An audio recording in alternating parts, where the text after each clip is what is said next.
What in the vlog number 3, and I don't even know where to begin this one. It feels as though my mind has been shattered into so many pieces. Pieces that one by one contain a part of a series of what in the far distance seems to belong to a much greater piece of coherent information. But I cannot quite seem to get the pieces of the puzzle put back together, if you know what I mean. And, as you know from my last vlog, I have come to the conclusion that my soil is nothing more than some wonderful bling, more specifically when making glass is your thing. Hey, that rhymes, huh? But when it comes to soil fertility and growing some veggies on this piece of land filled with sand, hey, I seem quite a bit in the rhyming mode today. That's the second sentence that rhymes. Well, back to my soil fertility, or should I say lack of soil fertility. Some improvements do seem to impose themselves. As you know, 2 soil improvement techniques caught my attention: Korean Natural Farming and Biodynamics.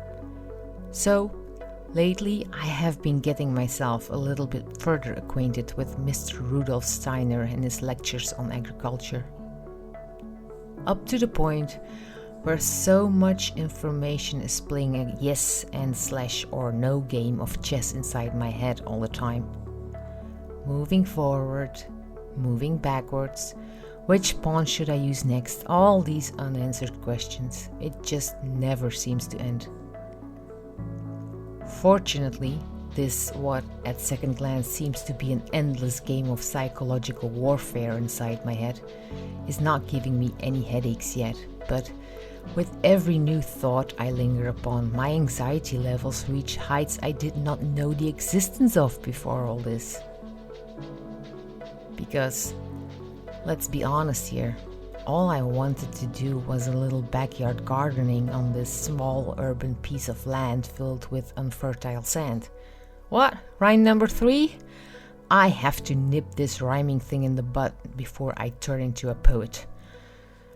So, now that the past summer has made me realize that there is so much more to creating and running a successful garden than what first meets the eye, I sometimes get nervous and anxious and impatient, and all this seems to be undermining some of my self-confidence, which, when it comes to the garden and how to run it and maintain it, wasn't all that high and established to begin with.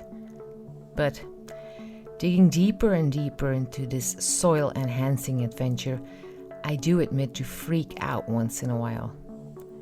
No shame on my part there. Look, it's all new to me and the learning curve is steep. I am very much aware of that.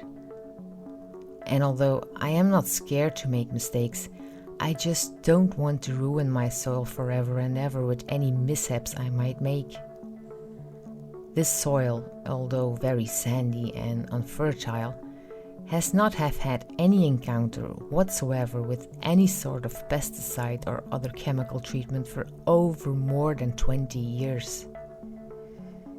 It is pure and untouched, and I am very proud of that, and it makes me happy and confident that any food that will be grown in this garden and end up on my plate will be chemical and pesticide free. So, that's a good thing. And that fact brings at least some relief in my moments of anxiousness and self-doubt.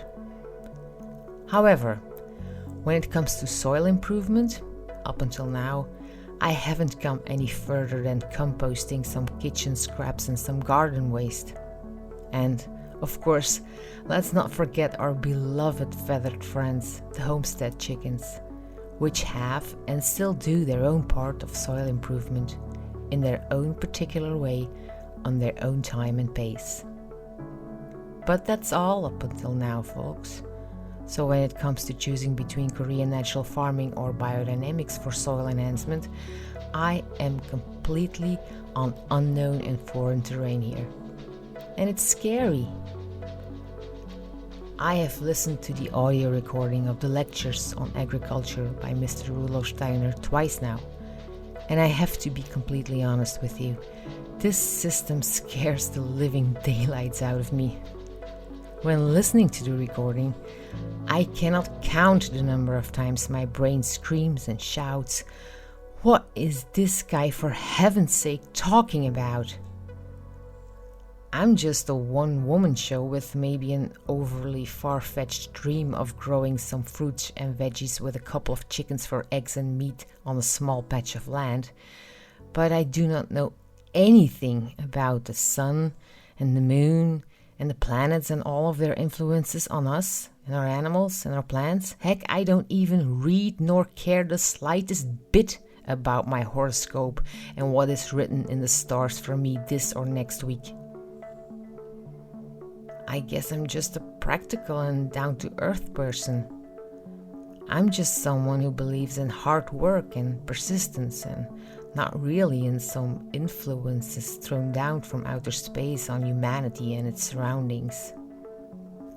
However, on the flip side of all this, what if I am wrong here? What if there is more to gardening than what we human beings encounter at first glance? What if this Mr. Steiner is right? What if he is onto something that we, in all our scientific consciousness, just cannot grasp? I mean, I don't expect I could do any harm to my soil or my homestead to be as a whole with dipping my toes into this biodynamic method.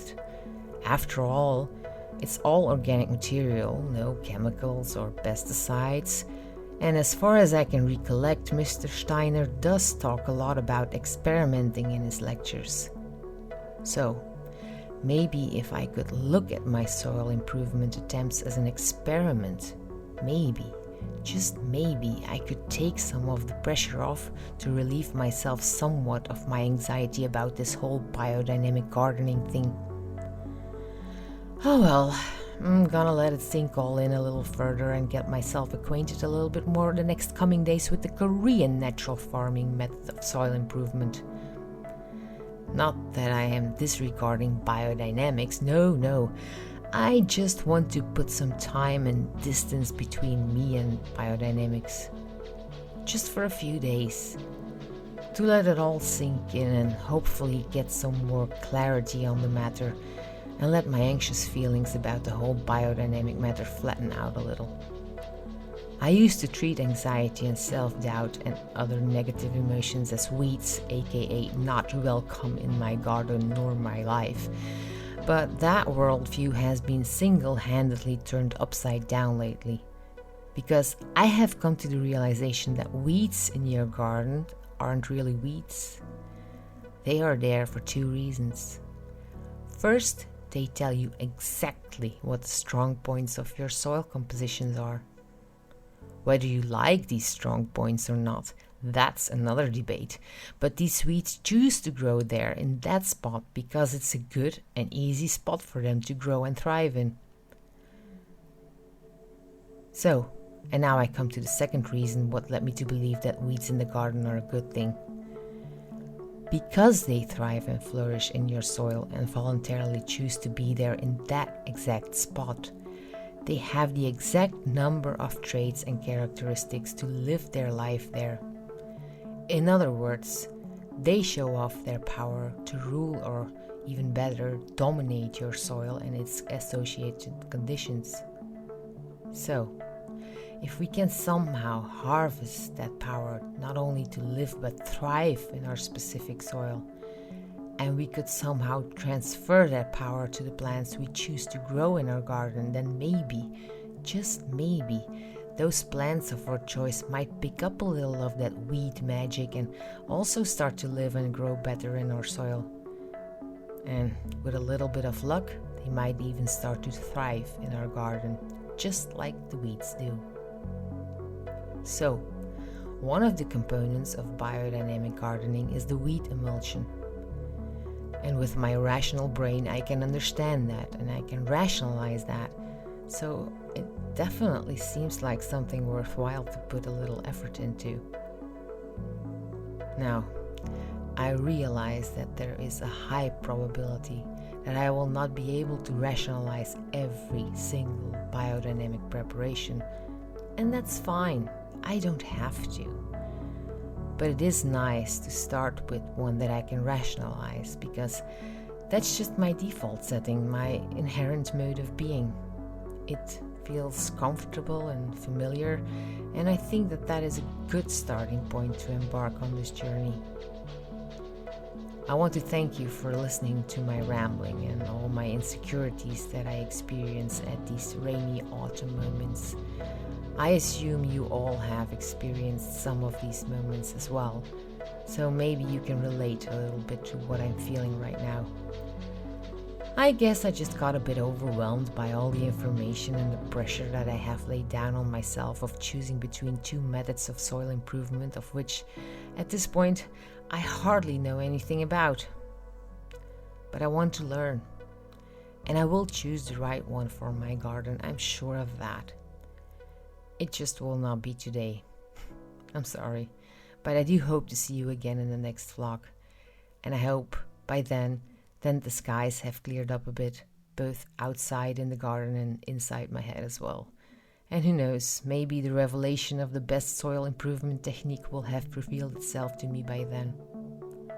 I hope you will join me on this adventure, so please subscribe and click on the bell button now, so you won't miss out on my future endeavors into the realm of biodynamic gardening or Korean natural farming.